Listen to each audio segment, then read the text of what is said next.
To talk about Prime Minister Narendra Modi's big state visit to the United States, we're joined in New Delhi by the US Ambassador to India, Eric Garcetti. Mr. Garcetti, welcome. Thank you. It's fantastic to see you in person. All of us in India have been waiting for you for so long, so it's Thank you. really great to have you here. Well, it feels like home. Thank Yeah, you. thank you. So much has changed, but the warmth of India has not. Oh, fantastic. We've seen a massive build-up to Prime Minister Narendra Modi's visit. The National Security Advisor, Jake Sullivan, was here. Do you want to give our viewers at India Today a sense of what they should expect? What do you hope would be the big takeaways of the Prime Minister's state visit to the US? Well, I think it's a historic visit, but it's also at an historic moment, an historic time, not just in the friendship between the United States and India, but even in the world, the global challenges we face, everything from climate change to war. How do we have what I call the 4 Ps? Peace, prosperity, our planet, and people. And I think this visit will focus on how India and the United States can be a force for good in each of these, creating more peace, building more prosperity, protecting our planet, and connecting our people. The US Defense Secretary was here. The National Security Advisor has been here. Yes. Some of the key outcomes are being kept guarded, but can you give us a sense of what people should expect in terms of the key announcements that are likely to be made during the Prime Minister's visit? Well, I think no surprises to all of your viewers and to folks who have been watching this relationship. We've been deepening our military cooperation, whether that's defense production, our technologies, our training. All of that is a really important piece of deterring bad actors, but also strengthening our own defense in the Indo-Pacific region. Second, you're going to see, as we just saw with the National Security Advisor's visit, technology. How can India, which is brilliant on technology, and America, which has cutting-edge universities in technology, use technology as a force for good? So I think you'll see things around how do we ensure that our cell phones are used to protect us and connect us, not to oppress us?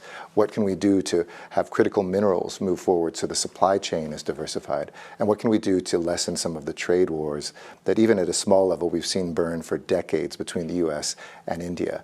And then I think when it comes to the people-to-people, we're going to see, I think, some agreements to move forward on climate at work. We're going to see agreements on education, and hopefully some good things that will connect our people with fewer wait times for folks who are looking to travel to the United States, whether it's as students or whether it's as immigrants. That's a big issue here. People Absolutely. waiting for visas. And a priority of mine. Oh, great, fantastic. Hopefully you can resolve some of those niggles. Prime Minister Modi has been to the United States earlier. This is his first state visit, though. Yes. Do you want to give us a sense of how important this is in the US scheme of things, this relationship with India and this particular moment?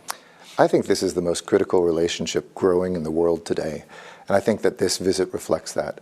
I know the Prime Minister came as a young man, talks about how he looked at the White House, and now to come back as leader of the most populous country in the world, the largest democracy in the world. I hope that this will really be a chance for people to see these are two countries that don't just do big things, we have values underneath them, the foundations of the things that we stand for, pluralistic societies, making sure that, like this interview, we have a press that informs us, looking at the ways we can empower women, take the poor and move them into the middle class, how technology can help us have opportunity. That will really be highlighted, I think, in a beautiful way, not just to improve India and the United States, but imagine what India and the United States can do together for the rest of the world. India-US ties are deepening at a time when tensions between Washington and Beijing and New Delhi are increasing as well. How do you see the India-US dynamic play out in the context of China trying to rise as a superpower and try and dominate its neighbors and the rest of the world? Well, I think that we share those values, that we should have a free Indo-Pacific region, freedom of the seas, that we should have protection of basic democracy and human rights. I think that we see our relationship not based on any third party. And I know India wants to have more peaceful relations with China.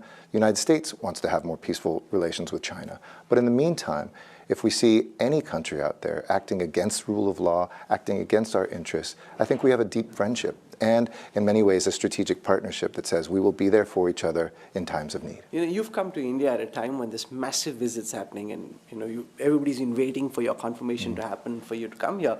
How's your stint in India been so far? Because, whether it's the Anthony Blinken, whether it's Jake Sullivan, whether it's the Defense Secretary, you had massive visits happening at a very high level. So you literally been thrown into the hot seat. I think every ambassador around the world, American ambassador, is jealous of how much attention India is getting morning. I mean, to have a visit of the Prime Minister at a state visit, to have our president come for the G20 2 months later. They just saw each other in Japan. Hopefully they'll see each other even later in the year. This is, I think, indicative that India is hot, America is hot, and that Indians love Americans and Americans love Indians. It's a time for us to strengthen that bridge between us. It's a time for us to do that not just for ourselves, but also, I think, increasingly for the world. Let's spend a moment on that G20 summit. Yes. President Joe Biden will be here in September.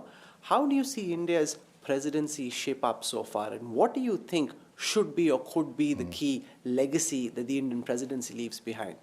You know, India is really a bridge between East and West, a bridge between North and South, and a bridge between the past and the future. And in that sense, I think we have an amazing opportunity to see India's leadership, whether it's empowering women, whether it's making sure that folks have access to capital, whether it's looking at the work that's being done with technology as a force for good.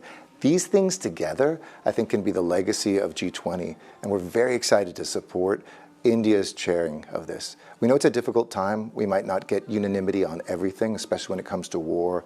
We'll speak up still about a war of aggression of the Russians in Ukraine.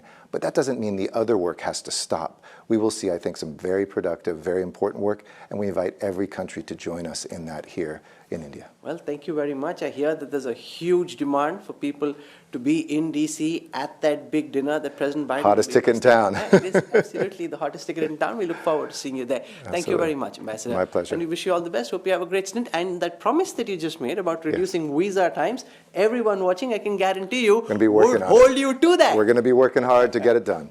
Wish you all the best. Thank you. Appreciate sir. it. Thank you. See you soon. If you like the video, do like, comment, share and subscribe.